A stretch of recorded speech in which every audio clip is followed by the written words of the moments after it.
సాధకులు సూక్ష్మంగా దినచర్యను ప్రారంభించాలి. తొందరపాటు లేకుండా ప్రతిరోజు తెల్లవారు 4 గంటలకు భగవన్నామ స్మరణ కానీ, ధ్యానం కానీ, యోగం కానీ చిత్తశుద్ధితో ఆచరించాలి. ఏ పని చేసినప్పటికీ కూడా తొందరపాటు లేకుండా మౌనంగా ఉండడానికి మనం ప్రయత్నించాలి. మౌనంగా ఉండడం వల్ల వాసిక తపస్సు అంటారు.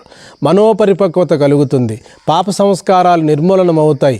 మనము మౌనంగా ఎక్కువ మాట్లాడకుండా ప్రశాంతంగా ఉన్నప్పుడు మనసును అటు ఇటు వెళ్ళనివ్వకుండా ఏకాంతంగా మనసును ఏకాగ్రత పరిచినప్పుడు తప్పకుండా గత జన్మల్లో చేసిన పాప సంస్కారాలన్నీ కూడా నిర్మూలన జరుగుతూ ఉంటుంది.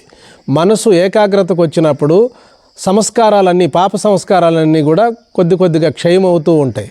కాబట్టి ఆహారము సమతుల్యంగా ఉండాలి. ప్రతిరోజు కూడా ఏ ధ్యానము యోగము ఎక్కువ చేయలేకపోయినా ఏకాంతంగా మౌనంగా ఉండడానికి ప్రయత్నించాలి.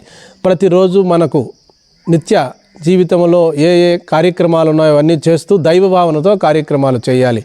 ధ్యానం చేసినా, వ్యవసాయం చేసినా, ఇవి ఏమి చేసినప్పటికీ కూడా మితం అమితానికి వెళ్లకుండా ప్రశాంతముగా యుక్తాహార విహారస్య యుక్త శ్రేష్టస్సు కర్మసు యుక్త స్వప్నావబోధస్య యోగోభవతి దుఃఖ అన్నారు.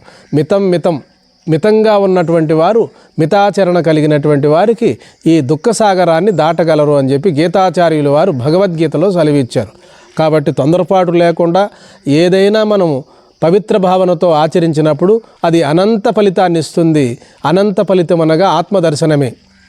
కాబట్టి అన్ని ఫలితములు ఆత్మదర్శనములో భాగములే.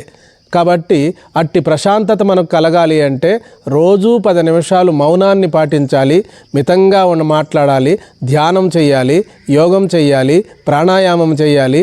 చిత్తశుద్ధితో ఇటు ఆచరించినప్పుడు తప్పకుండా దైవ దర్శనం కలిగి తీరుతుంది. హరి ఓం.